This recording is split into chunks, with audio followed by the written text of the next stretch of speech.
The city lights blurred through her tear-filled eyes. Sophia clutched her swollen belly, the cheap fabric of her rented gown, a stark contrast to the glittering diamonds adorning the woman across the room. The woman wearing her dress. Her husband, Marcus, the man who'd sworn to cherish her, stood beside this stranger, his laughter echoing her deepest betrayal. Tonight was supposed to be a reminder of their love, but at the Ritz-Carlton's opulent gala, Sophia discovered it was a perfectly staged lie. What happens when a pregnant wife uncovers a devastating secret in the most public way possible? Stay tuned.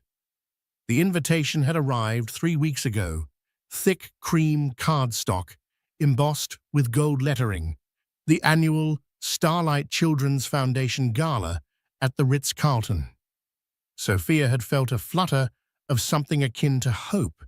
It had been months, perhaps even a year, since Marcus Thorne, her husband, had suggested a proper evening out. Their 5th wedding anniversary had passed, with a perfunctory dinner at a restaurant he frequented for business lunches, his phone a constant unwelcome guest at their table. "You should get something spectacular," Marcus had said, barely looking up from his tablet when she'd shown him the invitation. "Something that befits Mrs. Marcus Thorne." He'd smiled then, a flash of the charm that had once made her heart race, now so rare it felt like a collector's item. "Don't worry about the cost. Get the best." Sophia, 6 months pregnant with their first child, a child she'd yearned for, and Marcus had eventually agreed to, had clung to those words. Maybe this was a turning point. Maybe the baby was softening him, reminding him of the life they were supposed to be building, not just the empire he was so fiercely protective of. The best way, Jessie, however, was a complicated concept when the joint account she theoretically had access to was monitored and frequently questioned by Marcus's fiercely efficient personal assistant, Chloe. Every significant expenditure required pre-approval, a subtle but constant reminder of her dependent status. Marcus called it fiscal responsibility. Sophia called it a gilded cage. She'd spent days browse online catalogs from designers whose names were whispered with reverence in the society pages. She'd even bookmarked a stunning midnight blue Valentino gown, an empire-wasted dream that would flow beautifully over her burgeoning bump. It was elegant, understated, yet undeniably luxurious. She'd shown it to Marcus one evening, her voice tentative. "It's beautiful, Sophia. Perfect," he'd murmured, kissing her forehead before his phone buzzed and he was lost to her again, pacing the length of their penthouse apartment, barking instructions about mergers and acquisitions. He'd told her to handle it to get the dress. But when Sophia had tentatively mentioned the Valentino to Chloe, providing the style number and the boutique, the response had been a cool, "Mr. Thorne has already made arrangements for your gown for the Starlight Gala, Mrs. Thorne. He said he wanted it to be a surprise. He has impeccable taste, as you know." A surprise. Sophia had felt a pang of disappointment, then a wave of guilt for her cynicism. Marcus was thoughtful in his own way when he chose to be. Perhaps he'd seen her looking at it, or something similar, and wanted the gesture to be entirely his. She imagined him calling the boutique, arranging the purchase, picturing her in it. The thought warmed her. The days leading up to the gala, however, were filled with a familiar tension.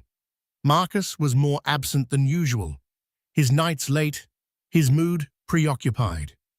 "Big deal pending," he'd offered as a blanket explanation. "This gala is important for networking. Lots of key players will be there." He hadn't mentioned the dress again. Sophia had assumed it would arrive beautifully packaged any day. 2 days before the gala, panic began to set in. No dress had materialized. She'd hesitantly broached the subject with Marcus. "The dress Darling, Chloe said, "You were handling it." He'd looked up, a flicker of something unreadable in his eyes. Annoyance? Or had she imagined it? "Right, the dress. Yes, it's been handled. Don't you worry your pretty little head about it."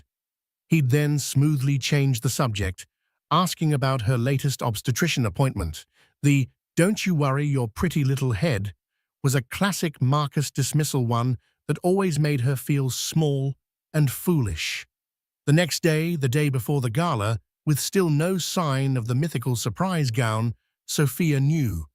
He'd forgotten. Or worse, he'd never intended to get it in the first place. Chloe's comment about his impeccable taste now sounded like a practiced deflection. The humiliation was a cold knot in her stomach. To be the wife of Marcus Thorne, arriving at one of the city's premier social events in what an old gown that no longer fit her pregnant figure, the thought was unbearable. Marcus cared deeply about appearances, about the projection of success and flawless unity. Her showing up inappropriately dressed would reflect badly on him. That she knew was the only leverage she had. With a heavy heart and dwindling options, Sophia had done something she hadn't done since her struggling college days. She'd researched high-end dress rental services. The choices for maternity formal wear were limited, but she found a small, discreet boutique called Borrowed Elegance, run by a kind-faced woman named Mrs. Albright. The dress she selected was a deep emerald green, a soft flowing chiffon that, while not Valentino, was respectable and flattered her changing shape. It was, however, undeniably a rental. The subtle signs were there, if you knew where to look. A slight weariness to the fabric, an almost imperceptible perfume of previous wearers, no matter how well it was cleaned. Mrs. Albright had been sympathetic, sensing Sophia's quiet distress without prying. "You look lovely, dear. The color brings out your eyes." As she paid the rental fee, a significant sum for her pulled from the small personal savings account her mother had left her, Sophia felt a profound sense of loneliness. Here she was pregnant, wife of a multi-millionaire, secretly renting a dress to maintain the facade of a life that felt increasingly hollow.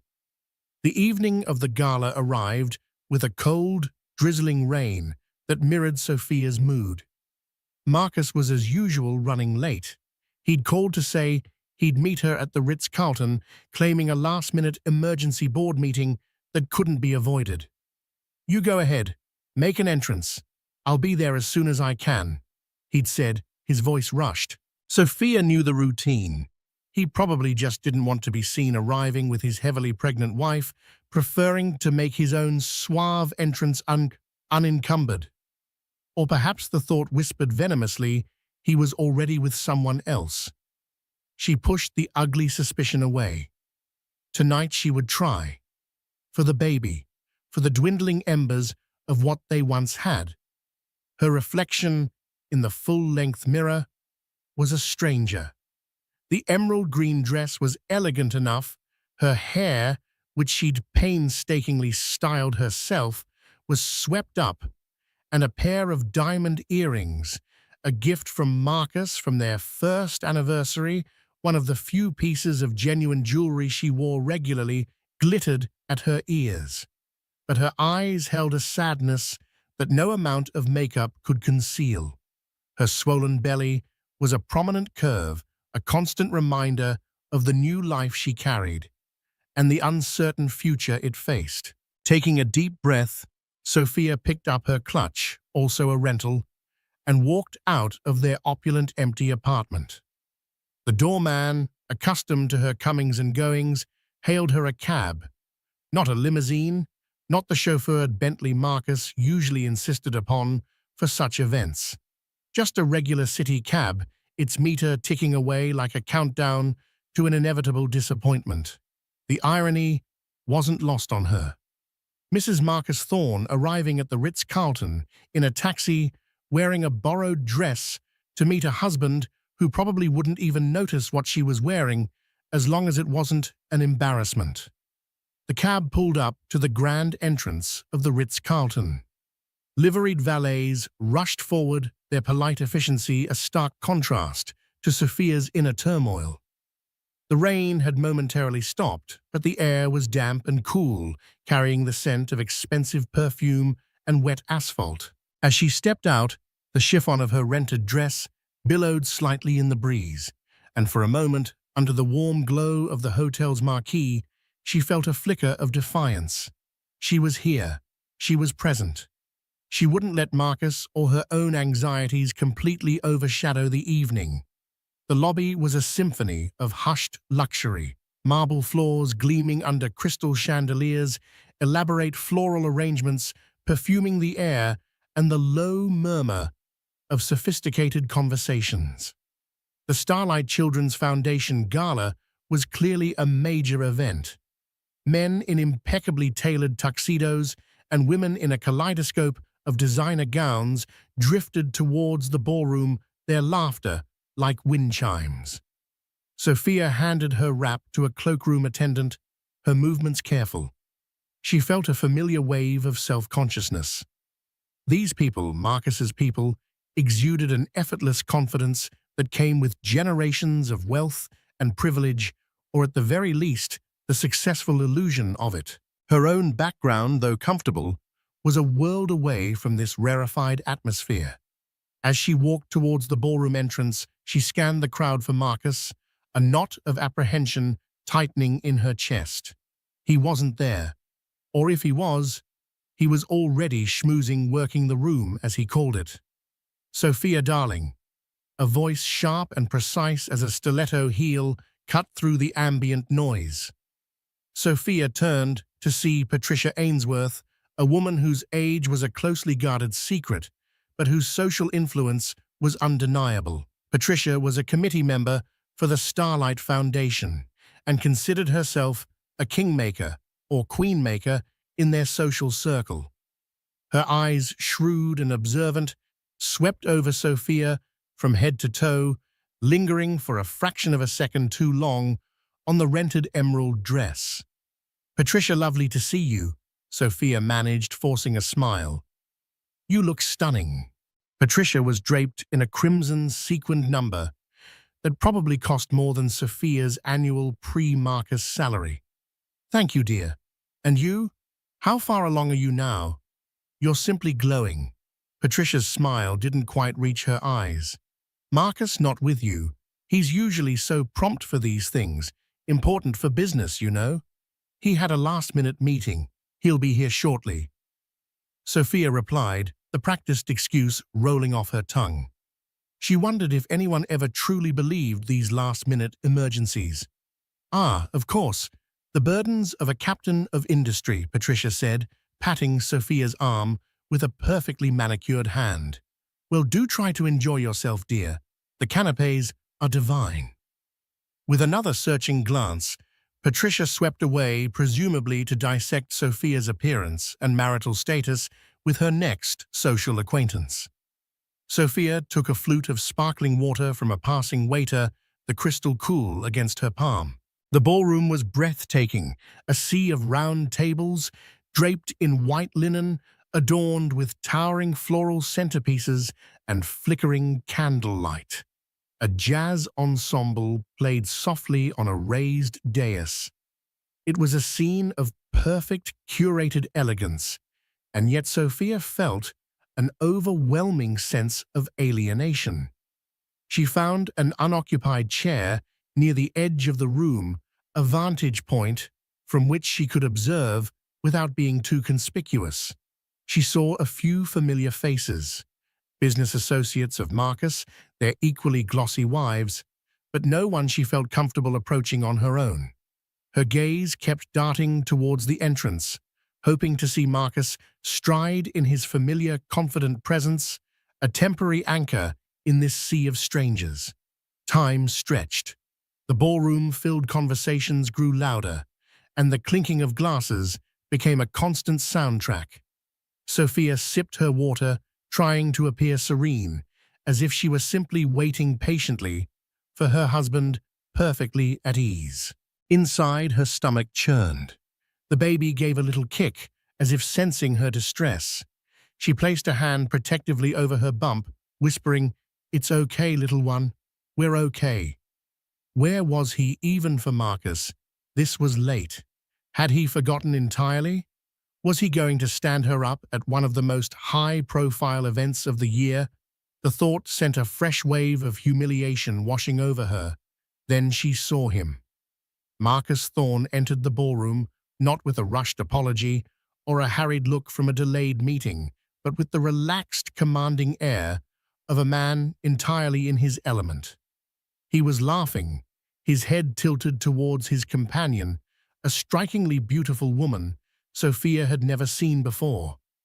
The woman was tall and slender, with a cascade of auburn hair that seemed to catch the light like fire. She was animated, her hand resting lightly on Marcus's arm as she spoke, her smile dazzling. And she was wearing a dress that made Sophia's heart stop. It was midnight blue, empire-waisted, a flowing dream of chiffon and silk. It was the Valentino. The dress Sophia had bookmarked, the dress Marcus had said was perfect for her, the dress he was supposed to have handled as a surprise. Sophia felt the blood drain from her face. The crystal flute in her hand trembled. It couldn't be. It was a coincidence. There were many midnight blue dresses in the world. But as Marcus guided the woman further into the room, as they passed under a bright chandelier, Sophia saw the distinctive delicate beading along the neckline, the subtle shimmer of the fabric she had zoomed in on countless times on her laptop screen. There was no mistake. It was the exact Valentino gown. The one he had presumably purchased not for his pregnant wife, but for this stunning stranger. The woman beside Marcus Isabel Moreau, as Sophia would soon learn, her name turned slightly, giving Sophia a clearer view. Isabel's figure was runway perfect, the dress clinging and flowing in all the right places, unmarred by the beautiful inconvenience of a baby bump. She looked like she had stepped out of the pages of Vogue. And Marcus, her husband, was looking at Isabel with an expression Sophia hadn't seen directed at her in years. A mixture of admiration, amusement, and an undeniable possessive pride. He was showing her off. The air in Sophia's lungs seemed to solidify. The rented emerald green dress, which had felt merely adequate before, now felt like a costume of shame. The weight of the public humiliation, the sheer brazen cruelty of the act pressed down on her, threatening to suffocate. He hadn't just forgotten her dress. He had actively chosen to bestow her chosen dress, the one he knew she loved, upon another woman. And he had brought that woman here to this very gala where he knew Sophia would be. This wasn't an oversight. This was a statement, a deliberate, public, and devastatingly cruel one. The world tilted. The soft jazz music in the background seemed to warp and distort. The glittering chandeliers swam before Sophia's eyes, and the murmur of conversations became a dull, oppressive roar. For a moment, she thought she might faint. Her hand flew to her mouth, stifling a gasp that threatened to escape. It was the Valentino. There was absolutely no doubt. The deep sapphire hue that mimicked a twilight sky, the delicate scatter of crystals like distant stars across the bodice, the elegant sweep of the empire waist she had thought would be so perfect for her changing body. Now it adorned another woman, a woman who was currently laughing, her head thrown back, as Marcus leaned in to whisper something in her ear. They looked like a power couple, radiant and perfectly matched. And Sophia was the forgotten wife, relegated to the shadows in a rented dress, a silent testament to her husband's casual cruelty. Her gaze was locked on them, a horrifying tableau of betrayal. Marcus hadn't even scanned the room for her. He was completely absorbed in his companion Isabel Moreau, whose name seemed to whisper through the air. From the snippets of conversation, Sophia could now almost hear from nearby tables as people noticed the late grand entrance of Marcus Thorne and his dazzling date. The baby kicked again, a sharp, insistent reminder of the life within her, a life Marcus was supposed to cherish and protect. A cold fury began to pierce through the initial shock and pain. How could he? How dare he? This wasn't just about a dress. It was about respect, about loyalty, about the vows they had taken. It was about the child they were expecting. She watched as Marcus smoothly navigated Isabel towards a prominent table near the dance floor, a table that was clearly being held for them. Several influential city figures were seated there, including Councilman Davies and his wife People Marcus had been cultivating for months in relation to a new property development. They greeted Marcus warmly, their eyes flicking with polite curiosity towards Isabel, who accepted their introductions with poise and a radiant smile. She fit in seamlessly. Sophia felt a tremor run through her. He was introducing this woman in her dress to his important contacts. What did that signify? Was this a soft launch of a new partner? Was he planning to discard her, his pregnant wife, so easily? The need to confront him, to understand, to make him see the devastation he had wrought, warred with the instinct to flee, to escape the hundreds of pairs of eyes in this ballroom, to hide her shame. But where would she go? Back to their cold, empty apartment. The thought of being alone with this fresh agony was unbearable. No, she wouldn't run. Not this time. Slowly, deliberately, Sophia rose from her chair. Her legs felt unsteady like newborn stilts, but she forced them to move. Each step towards Marcus's table was an act of will. The emerald green of her rented dress suddenly felt garish, a beacon of her humiliation in a sea of bespoke elegance. She could feel eyes turning towards her, sensing a shift in the room's atmosphere, the subtle scent of drama. As she approached, she saw Patricia Ainsworth watching her with undisguised, avid interest from a nearby table. Patricia's earlier, insincere pleasantries now seemed like a prelude to this very moment. Marcus was in the middle of a sentence, gesturing animatedly when he finally looked up and saw her. For a fleeting second, genuine surprise flickered across his handsome features, quickly followed by a look of profound annoyance, then a carefully constructed mask of nonchalance. It was the look he used when an unwelcome interruption threatened to derail his plans. "Sophia," he said, his voice a little too loud, a little too jovial. "There you are. I was wondering where you'd got to." He didn't stand. He didn't introduce her to the table. Isabel Moreau turned her head, her smile faltering slightly, as she took in Sophia, her gaze sweeping down the rented green dress, and then, with dawning awareness, back to Sophia's face. There was a moment, a tiny fractional pause, where their eyes met. Did Isabel know? Did she know Sophia was Marcus's wife? Did she know the provenance of the magnificent Valentino gown she was wearing? Her expression was unreadable, a flicker of confusion perhaps, but no immediate guilt.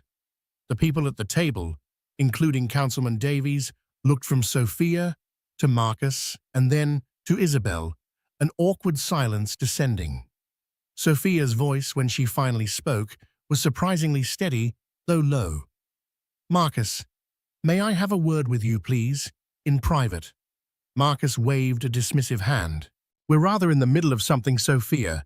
Can't it wait?" His eyes darted towards Councilman Davies, a silent apology for the interruption. "No, Marcus," Sophia said, her voice gaining a sliver of steel. "It cannot wait." She kept her gaze fixed on him, refusing to be intimidated, refusing to be dismissed like a recalcitrant child. She was his wife, the mother of his unborn child. She deserved at the very least this. The air crackled with unspoken tension. Isabel Moreau shifted uncomfortably in her seat, her earlier radiance dimming. She looked at Marcus, then at Sophia, a question in her eyes. Marcus let out an almost imperceptible sigh of irritation. He clearly wanted to shut her down, to tell her to go and sit quietly until he deigned to speak with her. But the unwavering intensity of Sophia's gaze and the sudden focused attention of everyone at their table and several surrounding ones made that impossible. A public scene was the last thing Marcus Thorne wanted, especially in front of people he was trying to impress. With a tight, forced smile, he finally rose. "Excuse me for a moment, he said to the table, his voice smooth as silk, betraying none of the fury Sophia knew was simmering beneath the surface. A small marital matter to attend to. He placed a reassuring hand on Isabel's shoulder, a gesture that felt like another twist of the knife in Sophia's heart. "I'll be right back." He turned to Sophia, his eyes now cold, hard chips of ice. "All right, Sophia, let's talk." He gestured curtly towards the ornate French doors leading to a quieter anteroom, away from the main ballroom.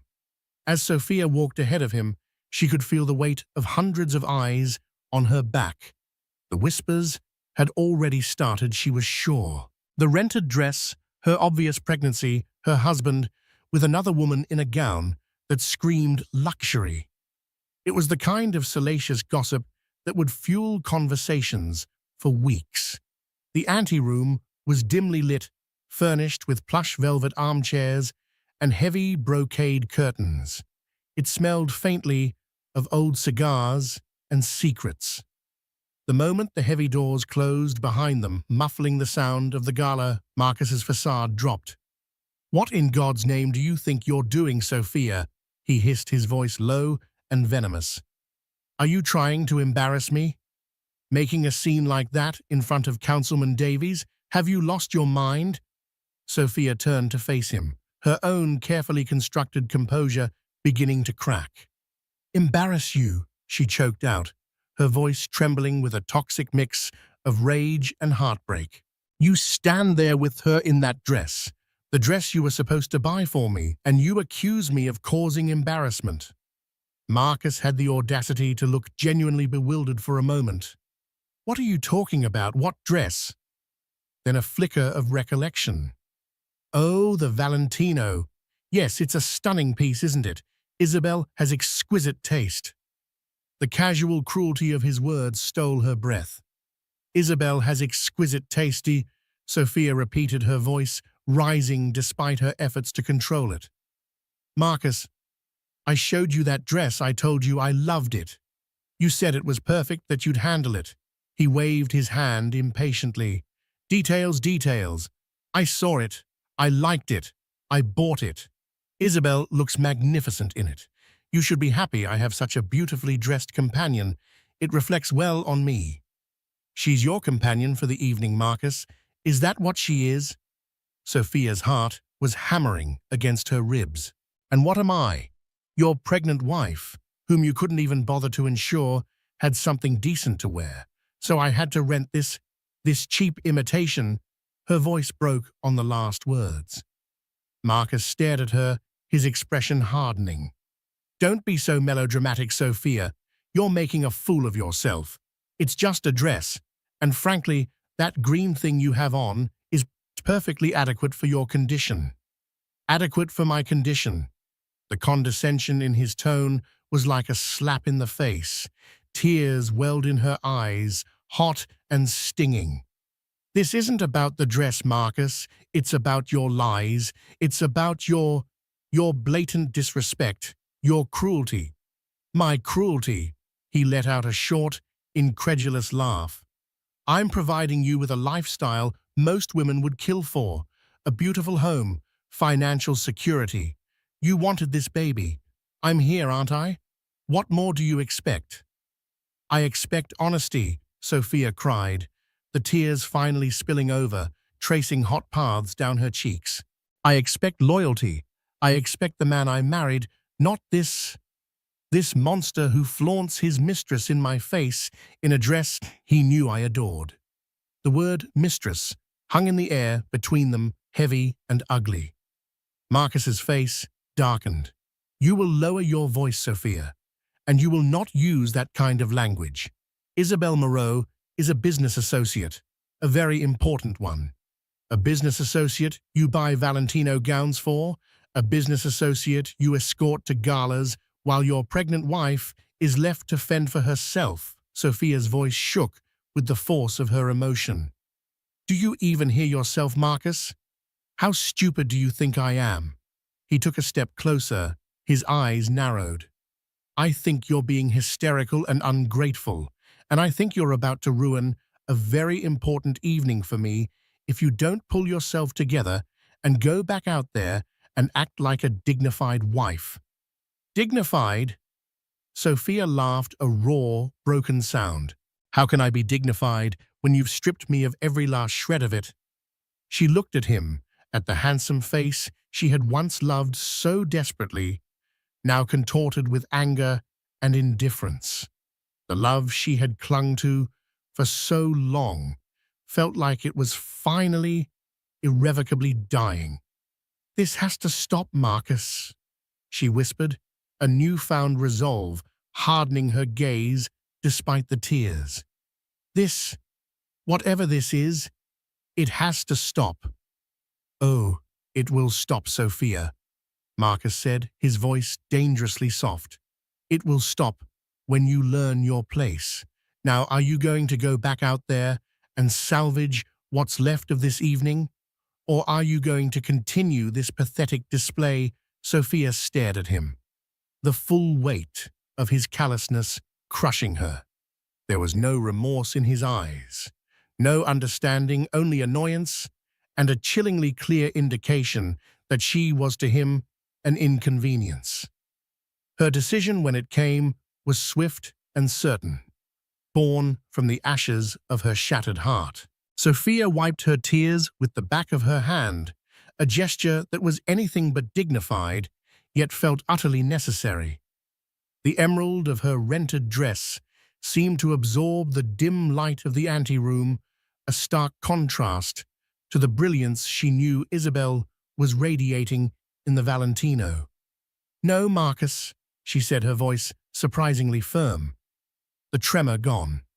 I'm not going back out there to play the part of the dignified wife in your charade. Not anymore. Marcus's eyes narrowed. Don't be foolish, Sophia. What do you think you're going to achieve with this defiance? You'll only make things worse for yourself. Worse? A bitter laugh escaped her. How much worse can they get, Marcus? My husband is parading his mistress in a dress meant for me at a public event while I'm pregnant with his child. He dismisses my pain, calls me hysterical, and demands I maintain a facade for his business associates. I think we've hit rock bottom, don't you? Before Marcus could retort, the heavy door to the anteroom creaked open. Isabel Moreau stood framed in the doorway, her expression a mixture of apprehension and curiosity. The midnight blue Valentino shimmered around her, a painful, beautiful reminder of Marcus's betrayal. Marcus, Isabel said, her voice soft, uncertain. Is everything all right? People are noticing. Marcus shot Sophia a look that could curdle milk, then turned to Isabel. His demeanor instantly smoothing, though the tension remained palpable. Everything is fine, Isabel. Just a slight misunderstanding. Sophia was just leaving. Sophia's eyes locked with Isabel's. There was something in the other woman's gaze, not malice perhaps, but a dawning comprehension. Did Isabel finally understand the full scope of the situation, that Sophia wasn't just some acquaintance, but the heavily pregnant wife of the man she was with? Leaving, Isabel looked at Sophia, then back at Marcus. But the gala? has barely begun. Sophia isn't feeling well, Marcus interjected smoothly, attempting to regain control. The pregnancy, you know. She needs to rest. He made a move as if to steer Sophia towards a side exit, but Sophia stood her ground. Actually, Sophia said, her voice clear and carrying, addressing Isabel directly, I was just explaining to Marcus how much I admired your dress. Isabel's eyes widened slightly. She instinctively touched the fabric of the Valentino gown. Oh, thank you. It's a beautiful design. It is, Sophia agreed, a dangerous calm settling over her. In fact, I picked it out myself. Marcus was supposed to buy it for me for this gala, as a surprise. She let the words hang in the air, watching for Isabel's reaction. Isabel's perfectly made-up face lost some of its color. Her gaze flickered from Sophia's very visible baby bump to Marcus, whose face was now a thundercloud. Marcus, she whispered, a note of accusation in her voice. Is this true? Marcus scoffed, trying to appear unruffled. Sophia is confused, Isabel. She's emotional. You know how it can be. He gestured vaguely at Sophia's stomach. Confused, Sophia's voice rose again, sharper this time. I am many things right now, Marcus. Heartbroken, furious, humiliated, but I am not confused. I remember every detail of that dress. I remember showing it to you. I remember you telling me it was perfect. Isabel took a hesitant step into the room, her eyes fixed on Marcus. You told me you picked it out specially for me, that it reminded you of my eyes. A small, mirthless smile touched Sophia's lips. He has a way with words, doesn't he?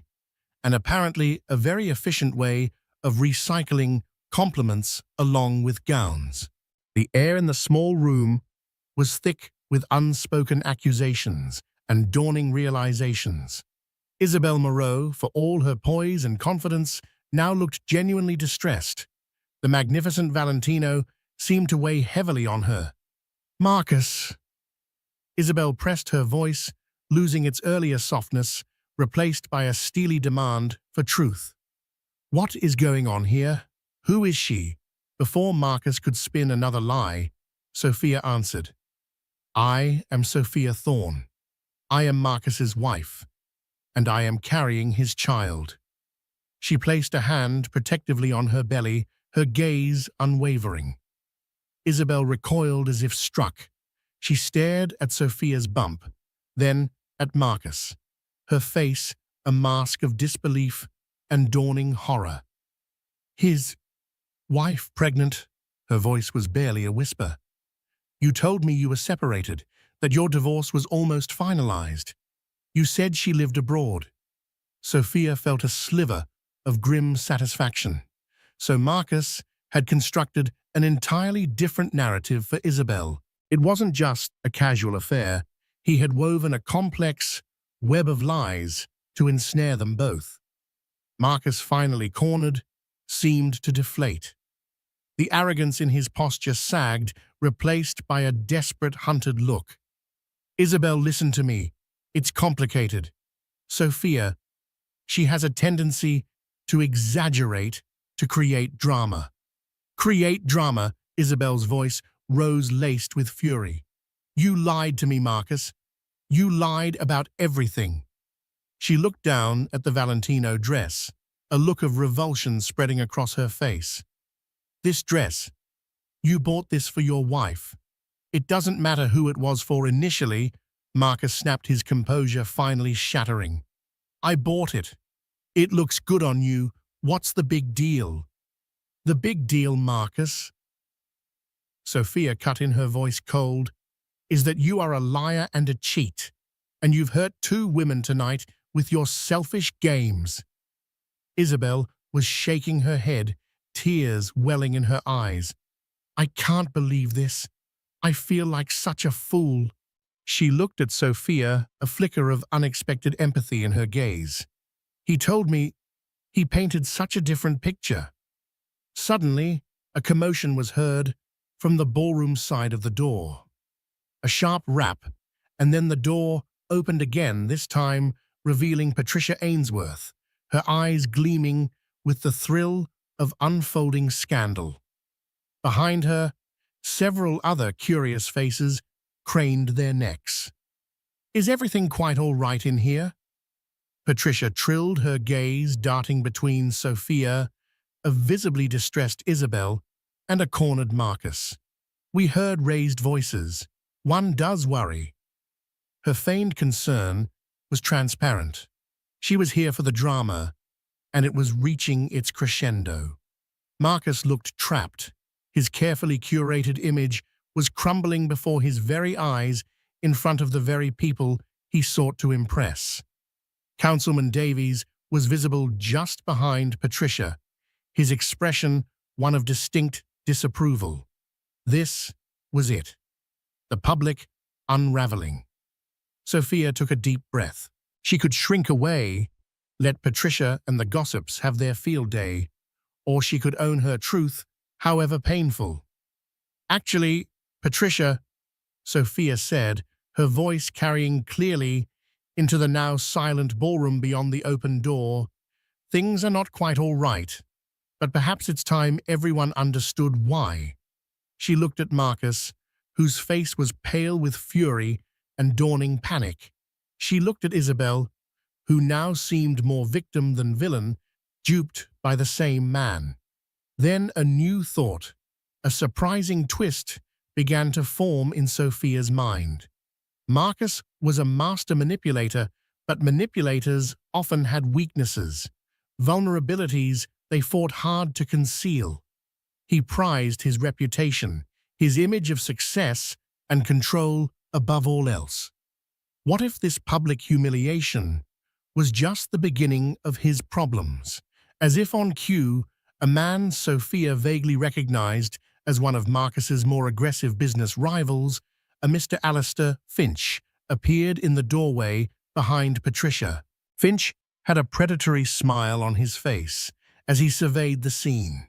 He and Marcus had been locked in a bitter takeover battle for months. Finch's eyes met Sophia's for a brief moment, and there was a spark of something. Calculation, opportunity. Sophia suddenly remembered snippets of conversation Marcus had tried to keep quiet, hushed phone calls about leveraged assets, precarious loans, and the absolute necessity of securing the Davies development deal to stay afloat. Marcus wasn't just arrogant, he was potentially desperate. His empire might be built on shakier foundations than anyone knew. And Isabel Moreau, a very important business associate, Marcus had called her. What if her connection wasn't just social? Sophia turned to Isabel. "Ms. Moreau," she said, her tone surprisingly gentle. "My husband mentioned you are an important business associate. May I ask in what capacity?" Isabel, still reeling, looked at Sophia, then shot a venomous glare at Marcus. I work for my father, Jean-Luc Moreau, Moreau International Investments." Sophia's mind raced. Moreau International. They were one of the key potential investors in the very development deal Marcus was banking on, the deal Councilman Davies was pivotal for. Marcus hadn't just brought a mistress to the gala, he had brought the daughter of a crucial financial partner, dressed her in a gown meant for his wife, and lied to both of them. The sheer audacity, the recklessness, was breathtaking. The expression on Alistair Finch's face confirmed Sophia's suspicions. He looked like a shark that had just scented blood in the water. Councilman Davies, too, looked deeply unimpressed, his brow furrowed as he absorbed the implications of Isabel's identity and Marcus's deception. Marcus Thorne, the master of the universe, had just catastrophically overplayed his hand. The cracks in his facade weren't just showing, they were threatening to bring the whole edifice crashing down. And Sophia, in her rented emerald dress, found herself at the epicenter of it all, no longer just a victim, but a potential catalyst. The silence that followed Sophia's question and Isabel's reply was charged heavy with the unraveling of Marcus Thorne's meticulously crafted world. Isabel Moreau, daughter of Jean-Luc Moreau, whose company held significant financial sway, stared at Marcus with an expression of utter betrayal. The Valentino gown, once a symbol of glamour, now seemed like a costume in a particularly sordid play. Marcus, for his part, looked like a man watching his future dissolve. His face, usually so confident, was ashen. His eyes darted from Isabel to Councilman Davies, then to the smirking Alistair Finch, and finally, unwillingly, to Sophia. He opened his mouth, then closed it again, words failing him for perhaps the first time in his life. Patricia Ainsworth, never one to miss an opportunity to stir the pot, broke the silence. "Well, well, Marcus, it seems you have a penchant for complex business relationships." Her voice dripped with sarcasm. Councilman Davies cleared his throat, his stern gaze fixed on Marcus. "Mr. Thorne, I must say this situation is highly unorthodox and frankly deeply concerning. Moreau International is a respected firm. Transparency and integrity are paramount in the kind of city projects we are discussing." His disapproval was a palpable force. Alistair Finch stepped forward, a wolfish grin spreading across his face. "Indeed, Councilman. One has to wonder about the judgment of a man who conducts his affairs, both personal and professional, with such theatricality. It doesn't exactly inspire confidence in his stability or his financial acumen, does it?" This was a disaster for Marcus, unfolding in real time in front of the very people he needed to impress. Sophia watched a strange detachment settling over her. The raw pain was still there, a burning ache in her chest, but it was now mingled with a cold, clear understanding of the man she had married. He wasn't just a neglectful husband. He was a reckless gambler, willing to risk everything, his marriage, his reputation, potentially his company, on a foundation of lies. Isabel Moreau finally found her voice, and it was filled with ice. "Marcus, you used me. You lied to my face. You lied about your wife, about your life. You compromised my reputation and potentially my father's business by dragging me into this charade." She took a shaky breath, her eyes flashing. "The Valentino gown. You can consider its cost a very small down payment on the damage you've inflicted." She then looked at Sophia, a complex emotion in her eyes, a hint of apology, perhaps mixed with a shared sense of being wronged. "Mrs. Thorne, I am truly sorry for my part in this. I was deceived." Sophia nodded slowly. "I believe you, Ms. Moreau. It seems Marcus is an equal opportunity deceiver." Isabel then turned her attention back to Marcus, her voice ringing with finality. "As for any potential investment from Moreau International, I will be speaking to my father tonight. I cannot imagine he will be pleased to hear about your business ethics." With that, she turned on her heel, the magnificent Valentino swirling around her, and swept out of the anteroom, head held high, leaving a stunned silence in her wake. She didn't even glance back. The exit of Isabel Moreau was like a signal. Councilman Davies gave Marcus a curt, dismissive nod. "Mr. Thorne, I think it's best we postpone any further discussions indefinitely." He too turned and left his wife scurrying behind him. Alistair Finch lingered for a moment, savoring Marcus's downfall. "Tough break, Thorne," he said, not even bothering to hide his glee. "Looks like your house of cards is about to come tumbling down. I'll be watching with interest." He winked at Sophia, a gesture she found unsettling but also strangely empowering. Then he too departed, presumably to spread the news of Marcus's spectacular implosion. Patricia Ainsworth, her eyes wide with the sheer deliciousness of the scandal, finally backed away, eager to share the juicy details with the remaining gala guests. The open doorway to the ballroom now seemed like a portal to Marcus's public execution. Suddenly, Marcus and Sophia were alone in the anteroom, the echoes of the departed crowd fading. The grand setting of the Ritz-Carlton felt less like a palace of luxury and more like the scene of a devastating train wreck. Marcus sank into one of the velvet armchairs, his body slumping as if the strings holding him upright had been cut. He looked defeated, stripped bare.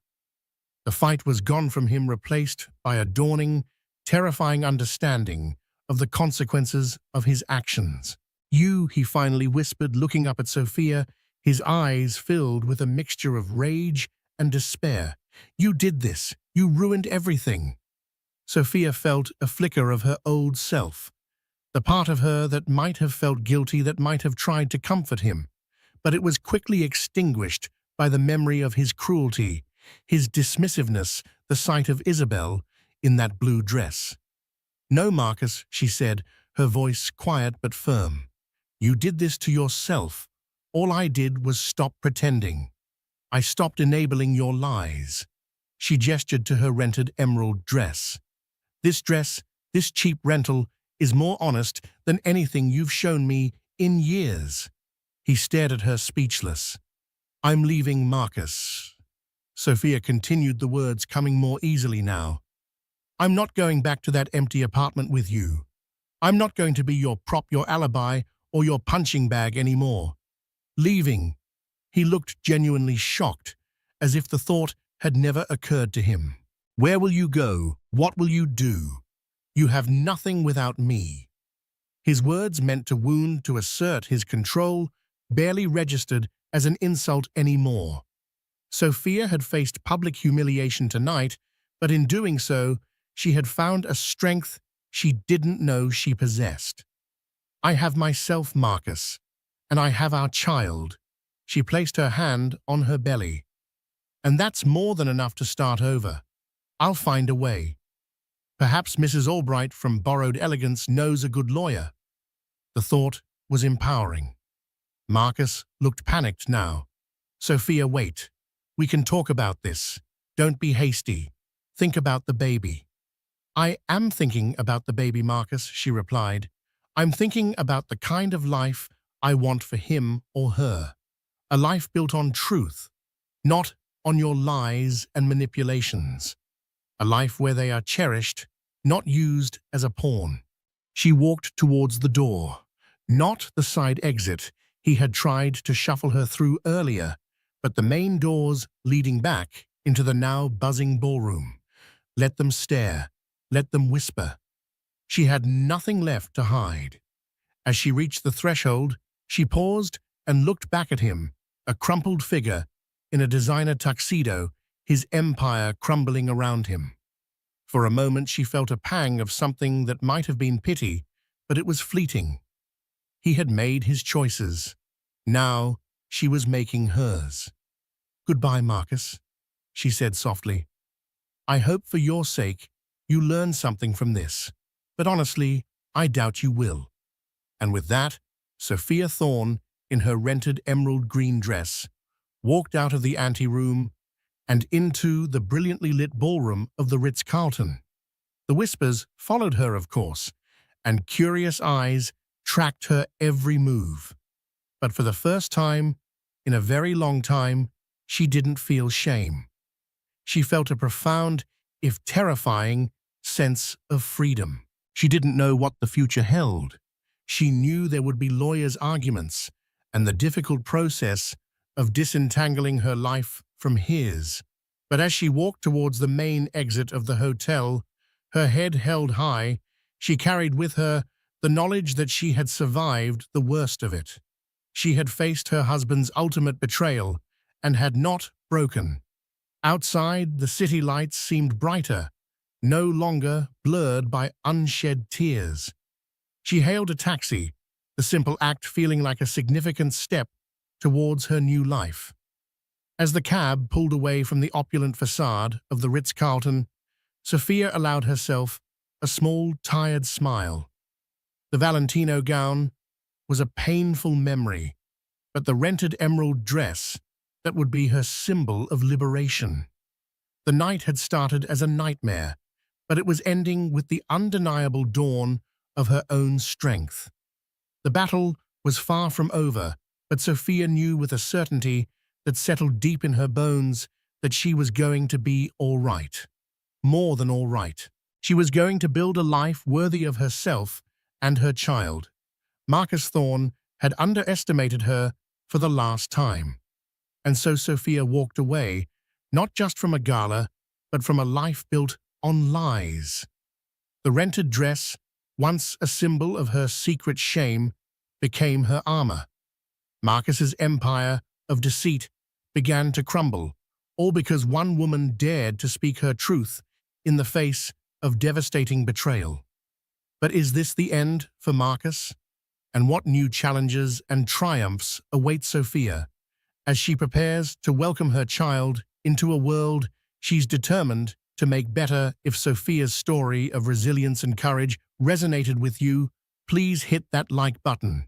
Share this video with someone who needs to hear it, and don't forget to subscribe for more gripping dramas and empowering stories. What do you think Sophia should do next? Let us know in the comments below. We value your support more than any designer gown.